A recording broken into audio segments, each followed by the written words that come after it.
What's up? What's up? What's up? What's up? Check this out.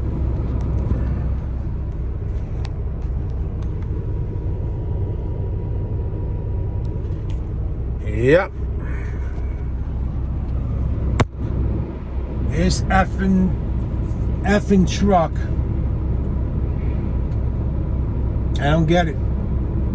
I don't get it. Supposedly this whole DPF system was cleaned out a month ago. I'm driving down 80, supposed to be going to Illinois. High soot level warning comes on. Pull over at a rest area. Start a regen, which it did. 20 minutes later, and at this point, no check engine light had come on yet. Went through the prompts, did my regen, started going back down the road, and all of a sudden, check engine light goes on. Pull over again. She seems to be running fine. No hesitation, no loss of power. I'm deadheading.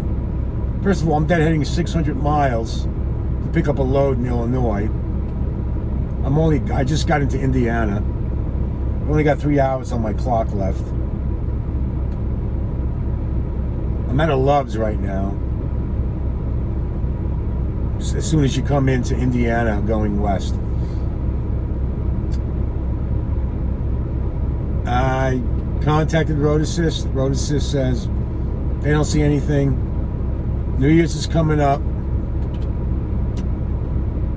Ain't nobody gonna take me today. Not that I have time to. The nearest Peterbilt's like 75 miles away. It's in Fort Wayne.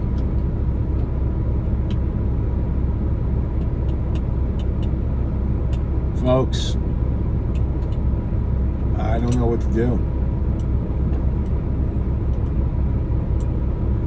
And I'm certainly not gonna get stuck in a hotel for weeks on end, days on end. Pittston's about 500 miles away.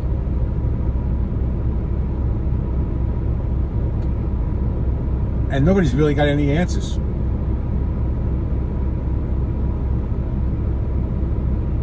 Now again, I'm not under a load. I just don't know what to do. Road says ride it out, maybe it'll go away.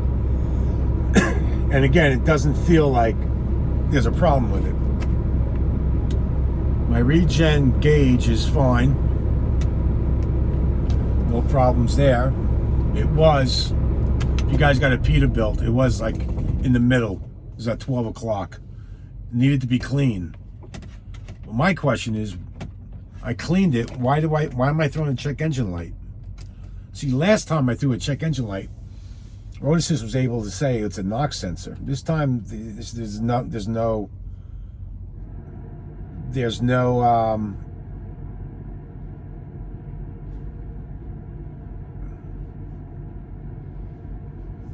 indication at all.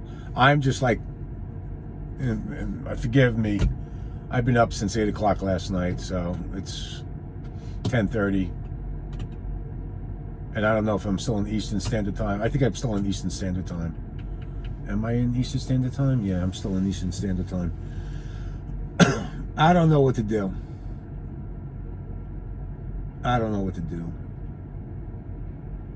Do I take a chance, go pick up a load? Try to get something going back east?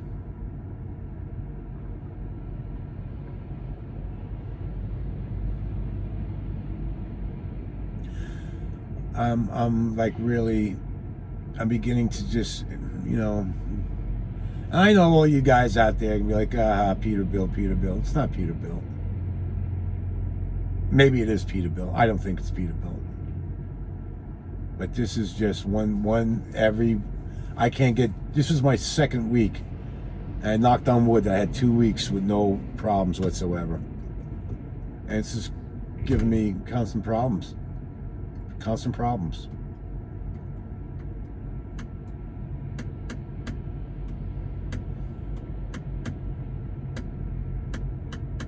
So I'm going to reach out to my fleet manager, which I told him to move up my PTA until further notice. It's a holiday weekend. Maybe we can find something going back east, and pray to God that I don't break down on the side of the road.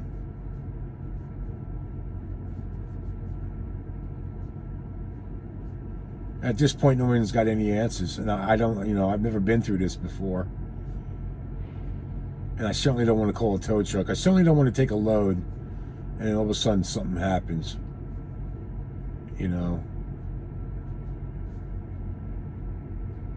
I don't know. If anybody's got any suggestions, I'd love to hear them. But it's not like I got 10,000 subscribers. Someone that's been through this before. I don't. I've got 320, and I'm very grateful for those 320 people that subscribe to me. But this video will be somewhere down the road, maybe when I have a few more thousand subscribers. Do I just get rid of the truck? And who do I even go to about that? But I just saw a Prime truck on the hook. It was a Freightliner on the hook. Has my luck run out with this truck? Or is this, I can't stay in this business as a lease operator and just work for 2 weeks and then be broken down for another week. Can't do it. At some point, I've got to stop the bleeding. Just as I build up my E-fund, I've got one trip in so far for next week.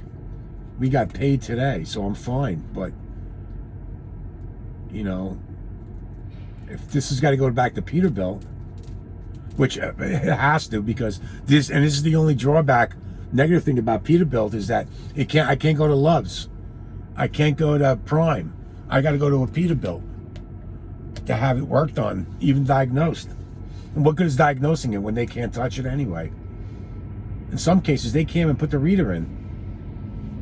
Because anything that happens to this truck, Peterbilt can go back and claim that it was their fault and they'd be responsible for it. So shops don't even want to look at this truck. And that's the screwed up thing about Peterbilt. That's the downfall. With Freightliner, I could go anywhere.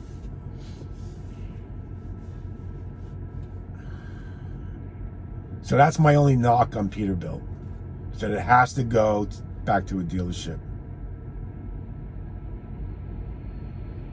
And again, being that tomorrow's New Year's Eve and Saturday's New Year's Day, I'm going to be sitting twiddling my thumbs until maybe, and then they're so backed up anyway, Monday, Tuesday. So I might as well take a chance and go back to Pittston. I'm 501 miles away from the terminal, from where I sit right now.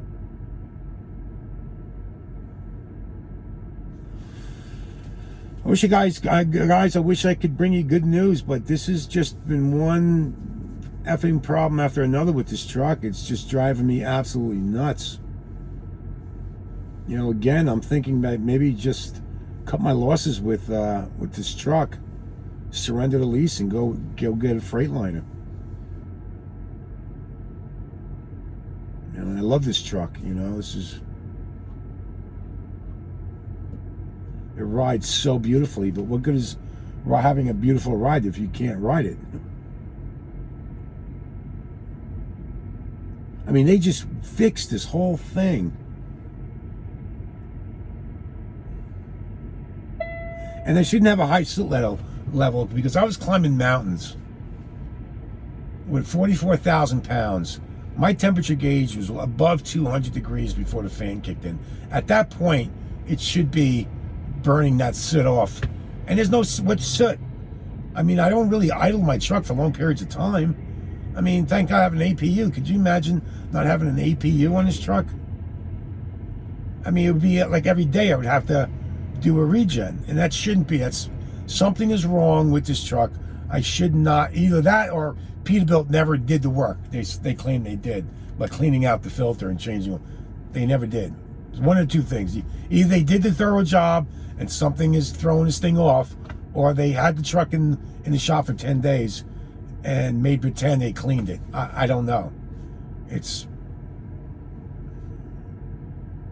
So that's my rant for today. Listen, I'll keep you guys posted. But yeah, once again, I'm bringing bad news to the tube. But you know what? Hopefully this is a lesson that if this happens to somebody else with a Peterbilt and they happen to stumble upon my channel, they'll know what to do, because I'm stepping on virgin ground here. I don't know where else to go, what else to do. But with that being said, I need some shut-eye. Have a great day. We'll talk to you soon.